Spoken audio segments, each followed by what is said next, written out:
Mire, estaba conversando con el pastor Eduardo, el apóstol, y le dije, ¿sabe qué? No voy a predicar porque me dio sueño. Vamos a ir a acostarnos todo al tiro nomás porque vamos a descansar. ¿Se imagina? La pasión o el por quién tú haces las cosas va en contra de lo que tú quieres en la carne finalmente. El Señor quiere que la alabemos en espíritu y en verdad, pero tu carne en este momento, ¿qué es lo que dice?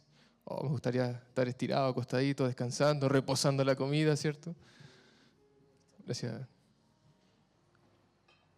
Pero hoy estamos hablando de un tema que es esencial para la vida de un hijo de Dios, que es la pasión.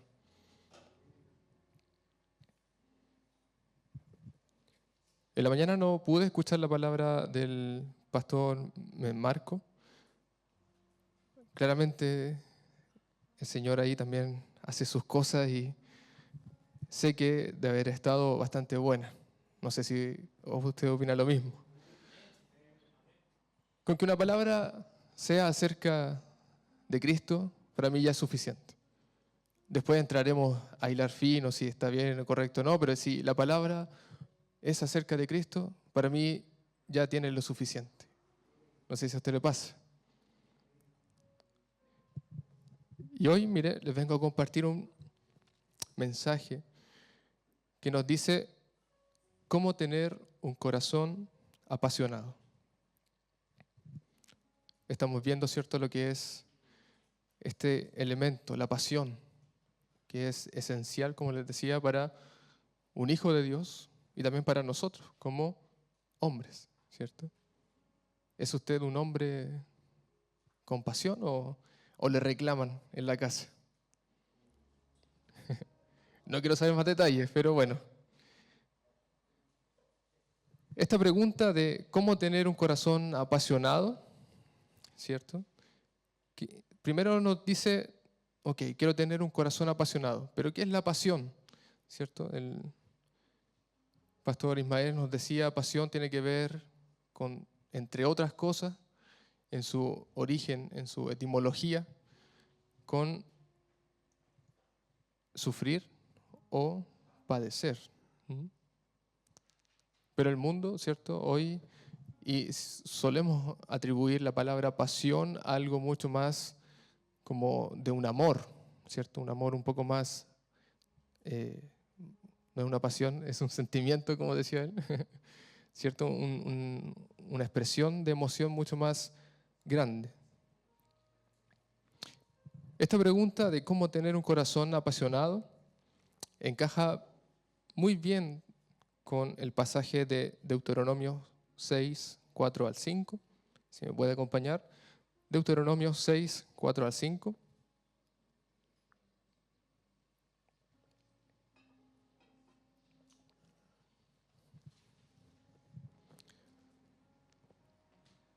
¿Qué nos dice Deuteronomio? Dice, oye Israel, Jehová nuestro Dios, Jehová uno es. Y amarás a Jehová tu Dios de todo tu corazón y de toda tu alma y con todas tus fuerzas. Deuteronomio 6, 4 al 5. ¿Por qué encaja bien esta pregunta de cómo tener un corazón apasionado, cierto? Con este pasaje. Porque este pasaje, ¿qué nos dice? Y amarás a Jehová tu Dios de todo tu corazón, de toda tu alma y con todas tus fuerzas. En otra versión, en la Nueva Versión Internacional, dice,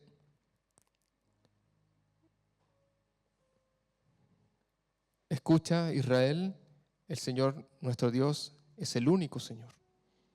Amén. Es una entrega total lo que dice este pasaje. Es con todo tu corazón, toda tu alma, todas tus fuerzas. Es un completo. No es solo ámalo porque tú sabes lo que hizo, sino que ámalo porque sabes, porque lo sientes. ¿Cierto? Es un todo. No es solo algo, una parte, sino que te demanda una totalidad. El versículo 4, ¿cierto?, de este mismo pasaje, escucha, Israel, el Señor nuestro Dios es el único Señor. Cuando dice es el único Señor, y consideramos que esta frase está dicha en Deuteronomio, y si podemos ir y remontarnos a la historia en el tiempo que se escribe Deuteronomio, esto es algo que confronta la realidad de ese momento, porque en ese tiempo era usual creer en muchos dioses, el politeísmo. Entonces, cuando se declaran estas palabras, es el único Dios, no es porque realmente lo sea así, sino porque realmente están chocando contra otras ideologías que habían en ese momento. Y tiene un trasfondo mucho más potente. Entonces, cuando dice Deuteronomio, Dios es el único Señor, aquí nos asienta una base de monoteísmo, que es solo un Dios, finalmente. Como les decía, esto es relevante en el contexto y en el tiempo en que se desarrolla el libro, ya que en ese tiempo era usual creer en muchos dioses. Usted, si estudia historia de Egipto, por ejemplo, verá que hay dioses de todo, y así, en todas las culturas habían dioses de todo, en realidad. Jehová es el único Dios. Luego el versículo 5 de Deuteronomio nos dice, ¿cierto? Y amarás a Jehová tu Dios. Esta expresión en el versículo 5, cuando dice y amarás, en otra versión dice ama al Señor, esa expresión de que te demanda hacer algo está en una forma imperativa. No sé si usted se recuerda el lenguaje cuando nos enseñaban sustantivo, verbo, ¿cierto?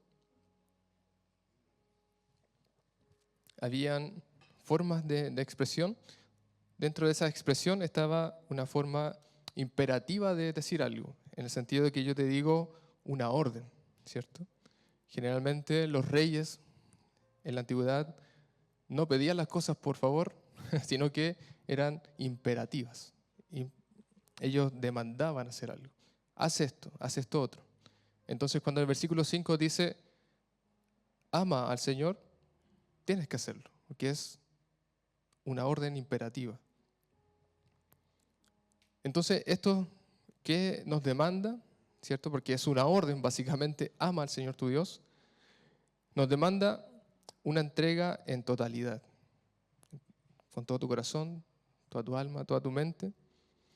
Y no puede ser reducido a simplemente un sentimiento o sensación, sino que nos exige todo de nosotros, todo de usted, todo de mí.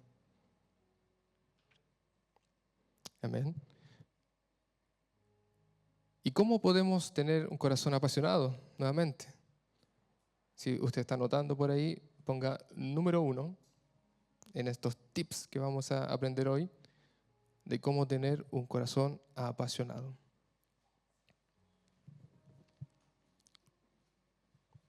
Número 1, es evidente que no podemos amar a alguien que no conocemos. No sé si está de acuerdo con esa expresión o quizá me puede decir lo contrario tal vez.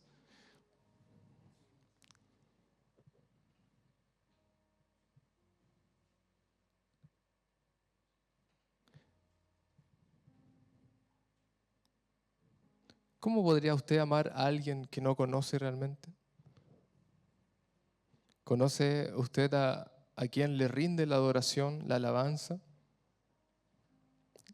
Si no es así, ¿será un amor real lo que está haciendo? ¿Un amor total como lo demanda? Si no lo conoce. Entonces lo primero que debemos hacer para tener un corazón apasionado es saber a quién le estamos dando ese amor.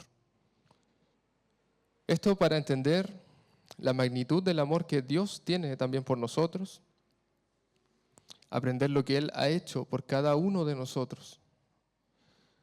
Antes del mandamiento del versículo 5 de Deuteronomio, cuando dice, ama al Señor tu Dios, en el versículo 4 nos dice, oye Israel, Jehová nuestro Dios, Jehová uno es.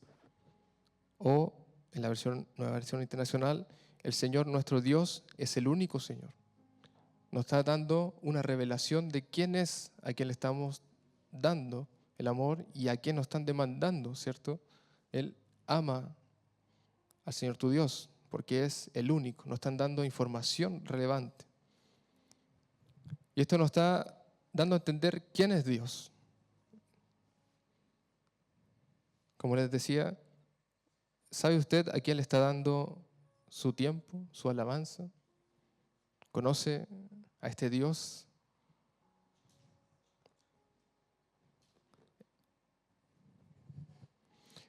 Uno de los aspectos de esta declaración es que dice, Él es único.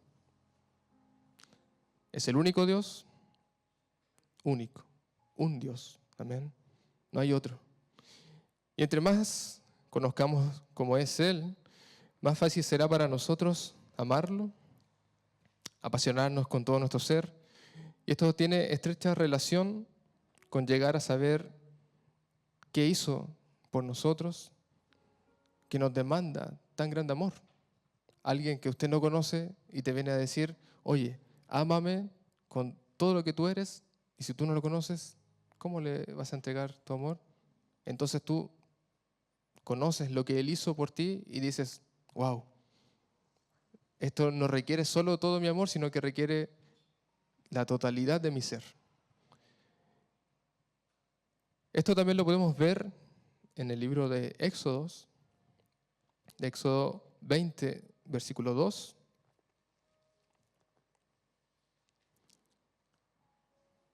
Este tipo de declaración es que nos enseña quién es Dios finalmente. Dice, yo soy Jehová tu Dios, que te saqué de la tierra de Egipto, de casa de servidumbre.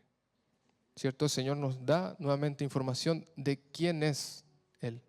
Yo soy Jehová tu Dios, que te saqué de la tierra, hice algo por ti. Hice algo por ti. Y ahora demando otra cosa. El Señor nos revela quién es. Asimismo, en Romanos 12, en todo el capítulo, cuando nos llaman a ofrecer nuestra vida como un sacrificio vivo, va precedido por la palabra así que, por tanto, ¿cierto? Una palabra que supone que nos recuerda lo que anteriormente el Señor ya hizo por nosotros. Si vamos a Romanos 11, del versículo 33 al 36, Romanos 11, 33 al 36,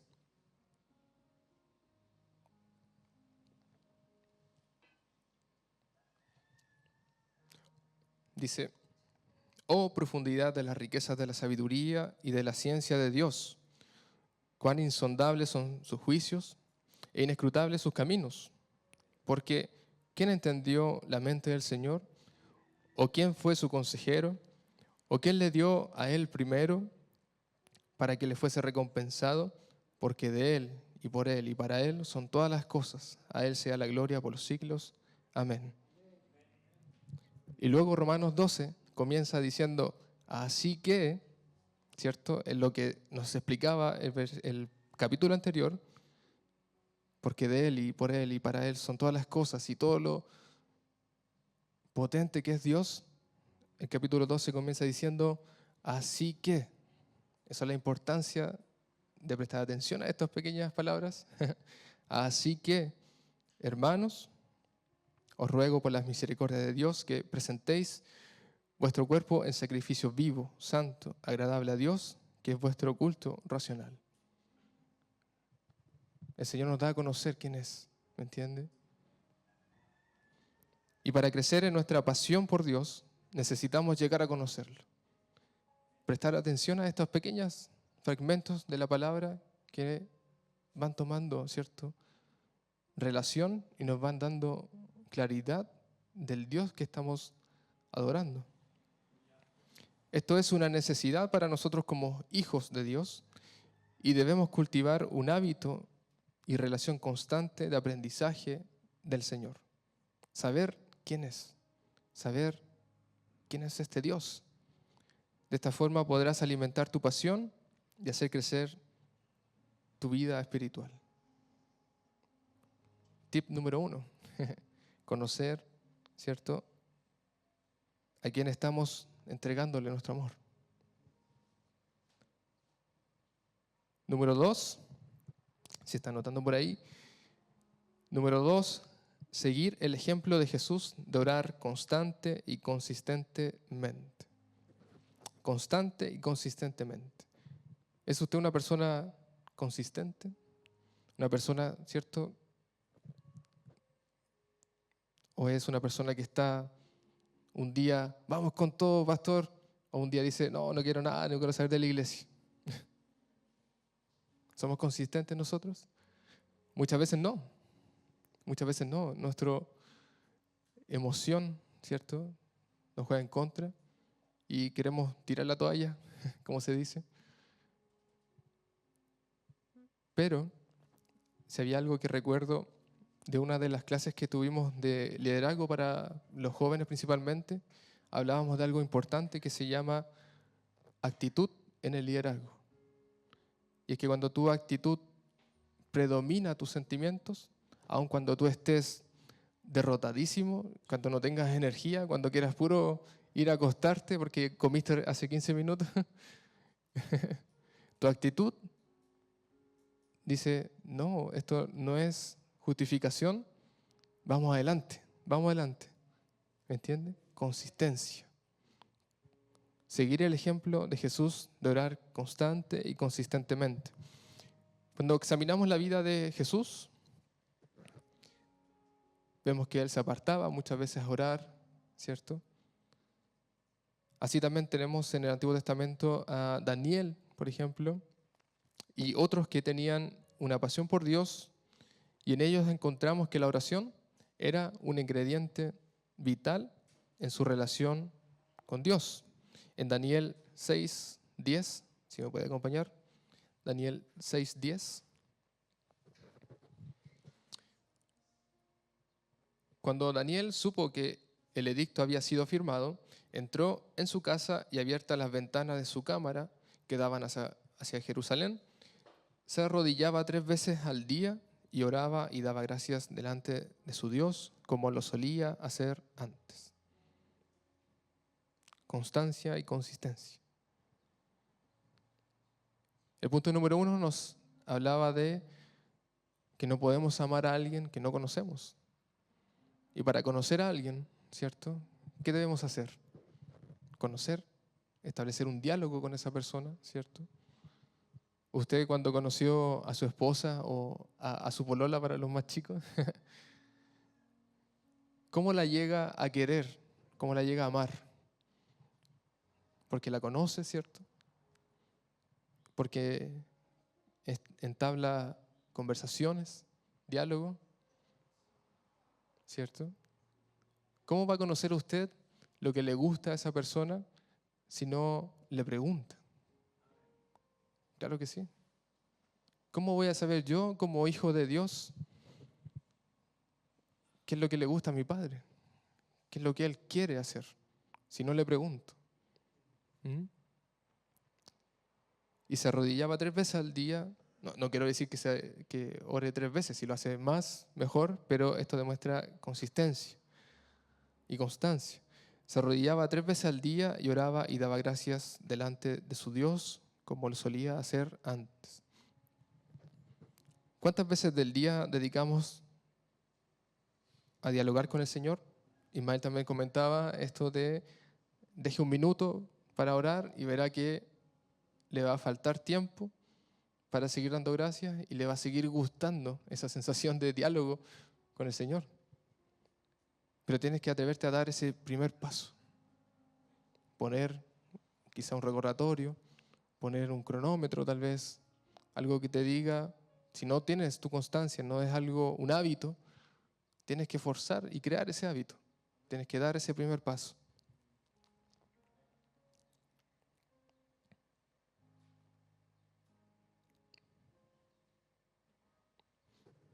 Claro, les decía, es difícil imaginar en una relación de esposos, ¿cierto?, que ellos crezcan en la pasión, sin comunicarse.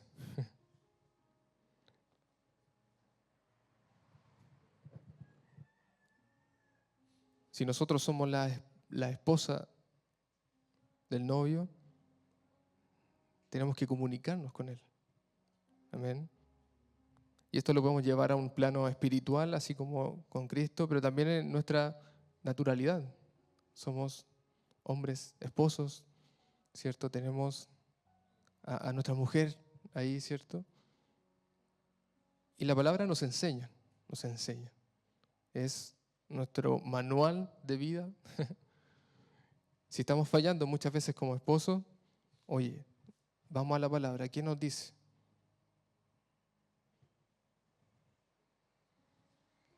¿Cierto? Si llevásemos a una gráfica, a una especie de gráfica,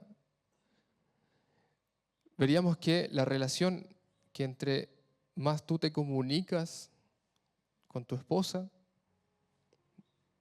va a ir en directa relación a que la pasión también va a aumentar. Asimismo, si tú te comunicas, te relacionas más con Dios, tu pasión por Él también va a seguir aumentando. Por el contrario, la pasión se empezará a extinguir si es que no hay comunicación. Y quizás ese primer amor que hubo ya solo será un recuerdo. De igual manera, la oración no se puede descuidar. No podemos dejar de comunicarnos con Él. No debemos perder eso. Como les decía, solo eso nos llevará a que la pasión se llegue a enfriar. Y ahí estaremos en un lugar, en una posición difícil. Cuando se enfría tu pasión, estás en un lugar difícil. Porque, ¿qué es más difícil? ¿Encender un fuego que tiene brasas o un fuego que está extinguido? ¿Qué es más difícil? ¿Cierto? La brasita tú le tiras un poquito de material y ¡puf!, enciende. Pero algo que está apagado, difícil. Tarea difícil. Punto número 2, ¿cierto? Seguir el ejemplo de Jesús de orar constante y consistentemente. El punto número 3 nos habla de caminar estrechamente con Él ahora. Caminar estrechamente. Si seguimos viendo el libro de Daniel, podemos encontrar este pasaje, Daniel 1:8, ¿cierto? Daniel 1:8.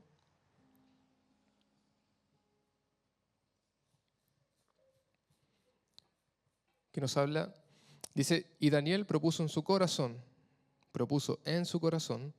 no contaminarse con la porción de la comida del rey, ni con el vino que él bebía.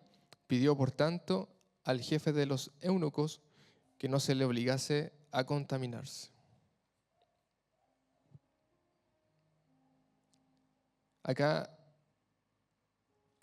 lo importante es, propuso en su corazón. Tuvo una predisposición a algo. Le estaban demandando, ¿cierto?, fortalecerse a todos ellos con la comida que estaba en ese lugar en Babilonia, pero Daniel y otro grupo se rehusaron a hacerlo. Las demás personas que fueron traídas de Judá a Babilonia como prisioneros, junto a Daniel, cedieron y nunca más fueron mencionados. Cuando se desafiaron las convicciones de los judíos prisioneros de guerra, de una mayor manera fueron solo esos pocos quienes permanecieron para Dios, los que eran realmente íntegros, los que a pesar de que les demandaban y estaba en riesgo su vida, ellos dijeron, no, yo confío en mi Dios y no me contaminaré, como fue en ese caso, con la comida de ustedes. Eran personas íntegras. De ejemplo tenemos en el mismo libro de Daniel, y usted recordará el pasaje del horno de fuego, ¿cierto? Cuando los tiran dentro a 3 y el rey Nabucodonosor ve 4 figuras. Ese pasaje impresionante. Daniel 3, si lo quiere leer en casa. También el pasaje, ¿cierto?, de cuando Daniel cae al foso y tiene que batallar con leones, ¿cierto? Daniel 6, también si lo quiere leer en casa, el capítulo 6. Estos pasajes son tremendos e históricamente marcan ciertos hechos. Y estos pasajes que nos alientan básicamente es a obedecer y ser fieles al Señor, de forma íntegra, de forma recta, intachable, de una sola línea. ¿Usted quiere trabajar con ese tipo de gente? Gente que sea íntegra, de una sola línea. Claro que sí. Y antiguamente, cuando se hacían tratos, ¿cierto? Los tratos no eran necesario llevarlo a un notario o algo así, sino que eran de palabra. Si usted recordará alguna vez, y eso significa que tu palabra eras, sí, yo soy íntegro y te doy mi palabra. No porque un papel diga que yo dije que lo iba a hacer, sino porque yo lo dije y así iba a ser. Una persona recta, íntegra.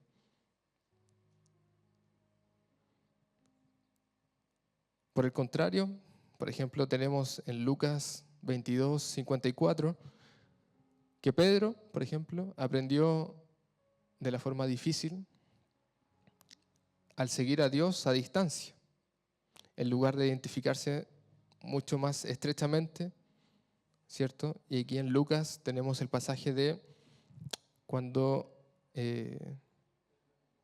lo niega, ¿cierto? Lucas 22, 54 dice, y prendiéndole le llevaron y le condujeron a casa del sumo sacerdote, y Pedro le seguía de lejos.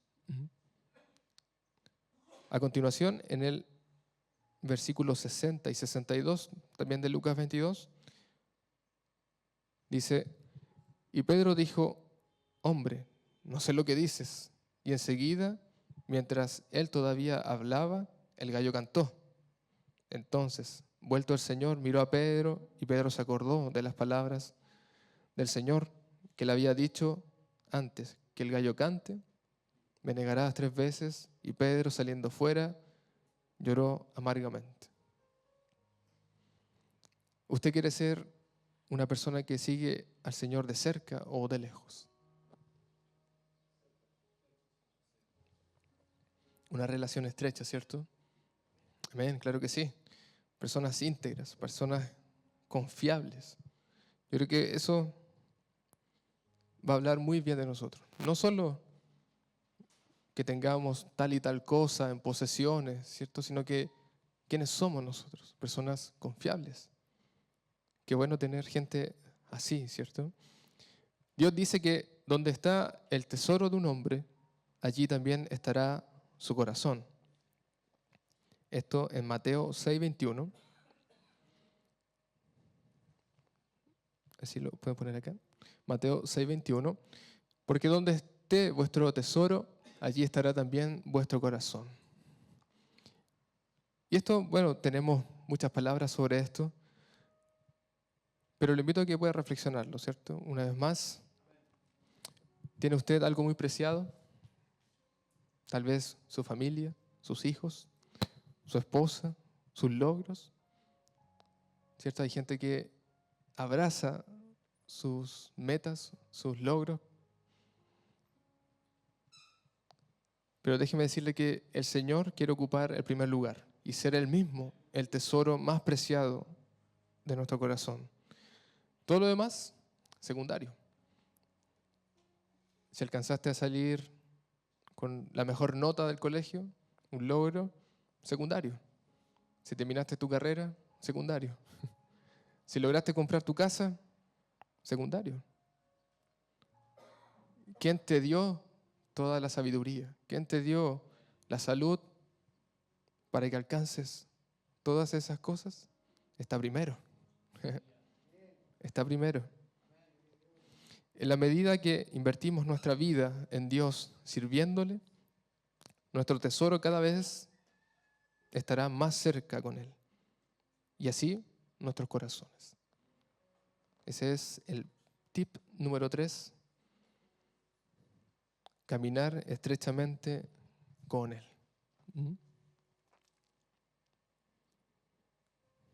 En el tip número 4,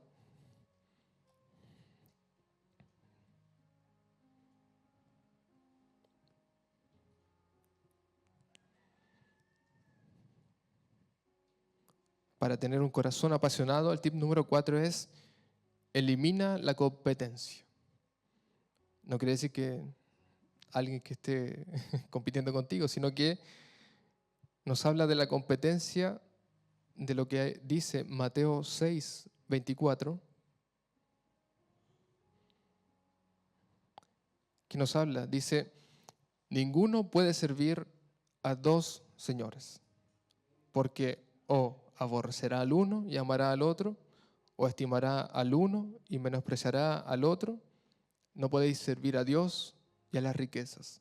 Elimina la competencia, lo que te está robando la atención de Dios, de tu único Dios. Amén. Sabemos que en los tiempos donde existía la esclavitud, donde era algo normal en la sociedad, una persona realmente era propiedad de otra.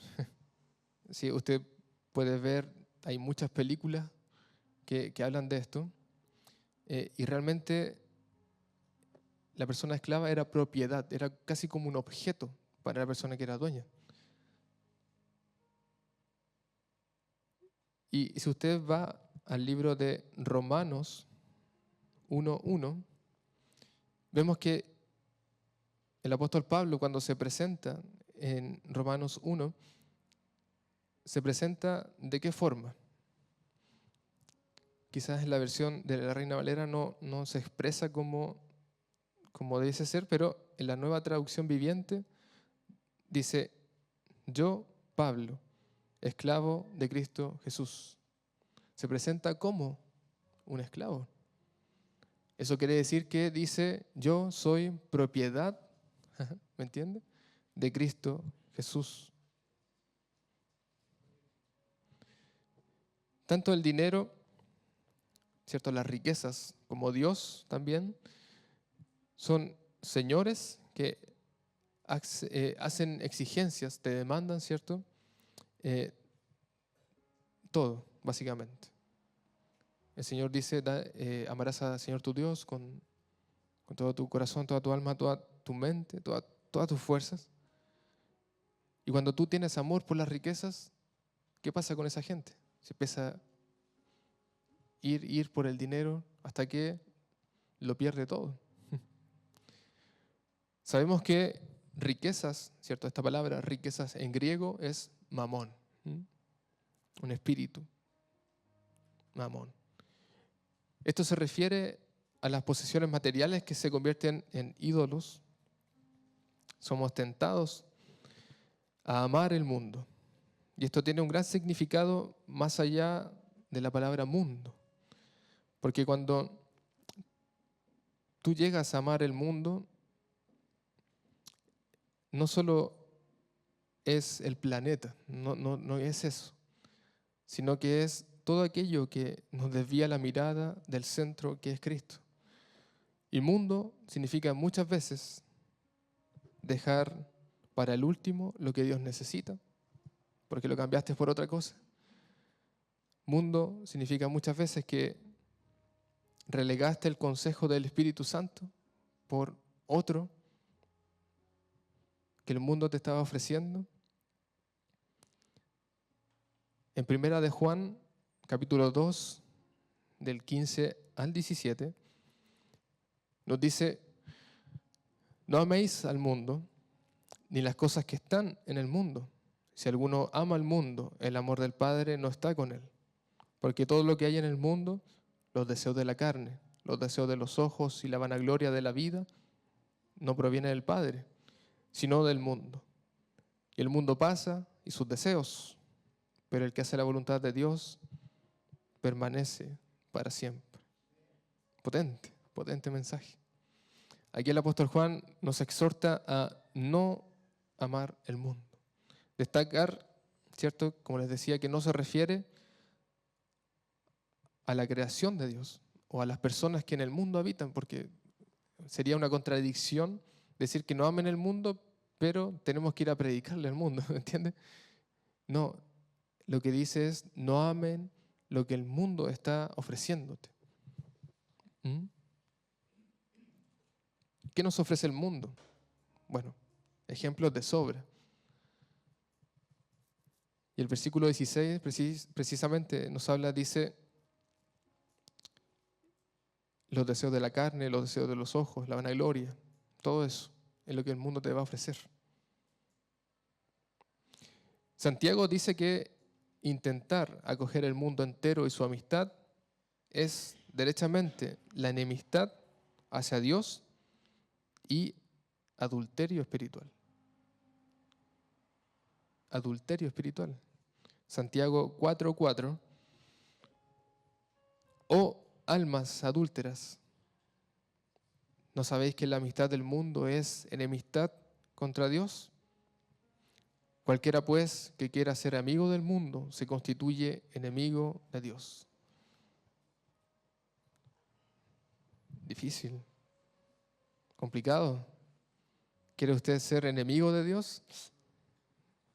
Créame que no. Así que mire, le invito a que pueda levantar su mano donde está, cerrar sus ojos por un momento. No se vaya a quedar dormido, pero lo invito a que pueda repetir conmigo una pequeña frase. Diga, ¿dónde está ahí? Padre, en este día reconozco mis errores, mis faltas y mis debilidades, pero sé que en ti tengo fortaleza para renunciar a todo aquello que quita mi mirada, mi atención de quién eres tú. Te pido perdón y te doy gracias por quien has sido, eres y serás conmigo. Amén. Mire qué fácil. Cada día, si usted está atravesando por dificultades, cada día renuncie a este tipo de atracciones que nos ofrece el mundo. Cada día tiene que levantarse ahí como un guerrero, ¿cierto? Cada día batallar contra todo esto. Renuncie a todo eso. Solo el mundo nos va a conducir por un camino equivocado, nos va a llevar a gastar el tiempo que es para Dios, ¿cierto? Va a llevar a que gaste su energía, su atención y finalmente va a provocar que usted sirva no como el Señor quiere, amén, sino que le va a estar dando las sobras, básicamente. Que me alcanzó el tiempo para orar, que me alcanzó el tiempo para ir a la iglesia, y si no, bueno, la otra semana, la otra reunión.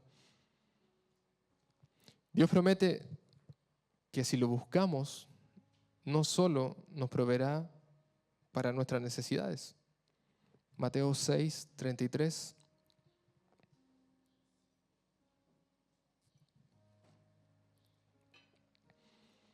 Mas buscad primeramente el reino de Dios y su justicia, y todas estas cosas os serán añadidas. Ahora que volví de... Mateo tenía una presentación hoy día en la mañana y por eso me perdí la primera parte. Estaba con él en esa presentación y cuando lo estaba cambiando ropa al lado, se reía porque me dijo que le estaba quedando chica la ropa, los pantalones y eso. Y yo le dije, chuta, ¿qué vamos a hacer? Y le dije, y me acordé, le dije, oye, ¿tú sabías que cuando el pueblo de Israel, y le estaba contando la historia, el pueblo de Israel salió de Egipto y anduvieron 40 años por el desierto, la ropa creció con ellos. Le dije, vamos a tener que pedirle al Señor que la ropa crezca contigo también.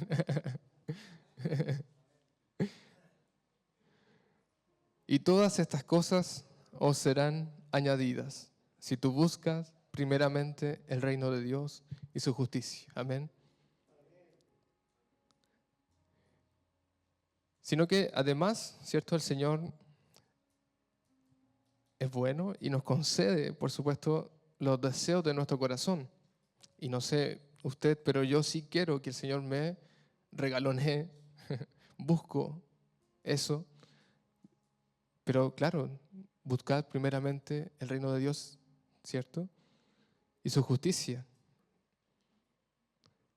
Y yo quiero tener el favor de Dios. No sé si usted quiere tener el favor de Dios, de cuando diga y se proponga, ok, este año sí va a ocurrir esto, sí voy a lograr esto, y el Señor diga, pero por supuesto, si tienes mi complacencia, por supuesto que lo vas a lograr.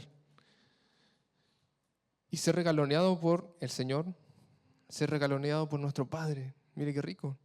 No sé si usted busca eso.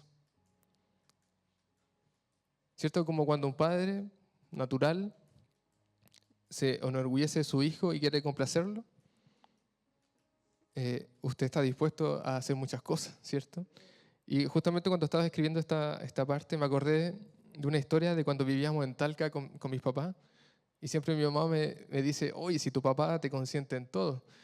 Y era una historia bien cortita, que un día habíamos llegado al terminal, si mal no recuerdo, y en ese terminal habían negocios por ahí y había un taca-taca chiquitito. Y siempre que pasábamos por ahí, bueno, quería tener ese taca-taca finalmente. La cosa es que mis papás dijeron, oye, pero no tenemos quizás la plata para comprarlo y si gastamos esta plata nos vamos a quedar sin nada. Pero mi papá dijo, no importa, y comprémoslo. Y claro, yo como niño, yo no le tomo el peso a ese tipo de decisiones, pero ellos sí tenían que velar no solo por lo que yo quería, sino que por el resto. La cosa es que mi papá sí compró ese taca-taca y en cierta forma me consintió, ¿cierto? ¿Mm? La cosa es que ese taca-taca finalmente no era solo un juguete para consentir y darle en el gusto a ese niño, sino que primero ese juego era de a dos. Yo no lo podía jugar solo, básicamente, el taca-taca. Y eso significaba que él y yo íbamos a tener que jugar, ¿me entiende? Y quizás esa plata gastada en ese taca-taca no valía tanto como el tiempo que iba a tener con mi hijo, ¿me entiende? Y quizás el Señor que es el dueño de todo, dice, a mí no me importa gastar lo que sea, pero yo quiero tener tiempo contigo, ¿me entiende? Ese nivel de favor es el que debemos tener, amén.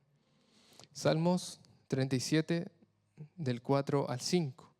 Deleítate a sí mismo en Jehová y Él te concederá las peticiones de tu corazón. Encomienda a Jehová tu camino y confía en Él y Él hará. Amén. Esto no quiere decir que seamos hijos consentidos, porque nuestro Padre es justo, es sabio y sabe lo que es bueno para nosotros. Sabe lo que es correcto. Concederá siempre las peticiones de nuestro corazón si esos deseos y esas peticiones también están acorde a la voluntad de Él. Amén. Punto, y el último punto, punto número 5. Si te estás apartando, comienza a hacer lo que te ayudó a crecer en el amor a Dios al inicio, al principio. ¿Qué hacía usted al principio? ¿Qué hacía usted al principio cuando estaba conquistando a su esposa?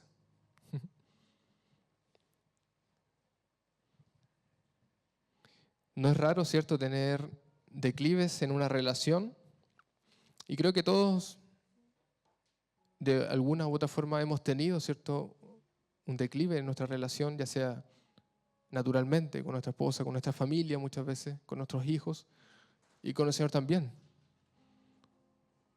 Sabemos que el amor de Dios no cambia, pero muchas veces nosotros no somos consistentes. Sabemos que somos personas con nuestra propia personalidad y carácter, y a veces eso nos juega en contra. Una persona de un carácter fuerte muchas veces choca con un carácter más suave o una personalidad más dulce de una mujer. Pero hay un ingrediente en una relación que es esencial. Y Eclesiastés 4:12 nos da la respuesta a ese ingrediente. Eclesiastés 4:12, ¿cierto? Cordón de 3 dobleces no se rompe pronto. Ese ingrediente, Cristo. Si está Cristo en medio, si está Cristo, el Señor ahí entre medio, entre su esposa y usted, qué bueno. Y dele gracias al Señor. Pedro cayó en su relación, ¿cierto?, al negar a Jesús. En el libro de Lucas se nos relata la historia. Y David también, ¿cierto?, cuando pecó con Betsabé. Pero ellos, ¿qué hicieron? Se levantaron y siguieron en busca de Dios una vez más. Jesús, y en el libro de Apocalipsis 2:4, ¿sí?, me puede acompañar Apocalipsis 2:4. Aquí se nos da, ¿cierto?, una amonestación que había contra una de las iglesias. Dice: pero tengo contra ti que has dejado tu primer amor. Y es que esto no es perder el amor de alguien porque se te fue, se te escapó, sino que es dejarlo porque lo abandonaste. ¿Cierto? Es distinto.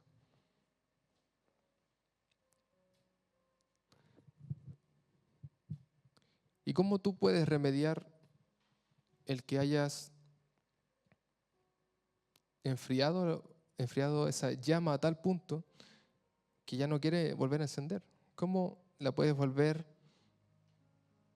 ¿cierto?, a que tenga fuerza esa llama, esa pasión interior?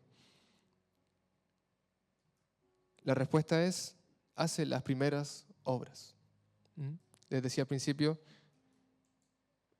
¿qué hacía usted al inicio? Cuando se convierte a Cristo, ¿qué era lo que hacía? Cuando conquistaba a su esposa, ¿qué hacía para mantener esa pasión, esa llama ardiendo? Justamente esto es una clave para mantener una pasión grande, ¿cierto? Alta. Y es una realidad que a nosotros como hombres muchas veces nos cuesta y quizás descuidamos esto. Pero debemos saber reconocer nuestras omisiones. Porque dígame usted, si a su esposa le gustan los detalles y usted de vez en cuando le hace un detalle, ella se alegra, ¿cierto? Porque le gustan ese tipo de cosas. Si el Padre quiere que hagas su voluntad y tú haces la voluntad, ¿qué va a pasar? El favor de Dios. Procuremos entonces recordar lo que hacíamos al inicio, volver a encender esta llama si que está apagada. Asimismo, nuestra relación se fortalece con el Señor cuando recordamos aquellas cosas que nos hicieron crecer en el amor de Dios. El amor del Señor nunca cambia, es inmutable.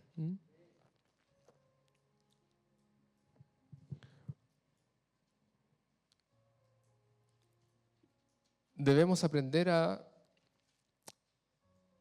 dar el paso y confesar y dejar nuestro orgullo de lado y reconocer que nos equivocamos. ¿Mm?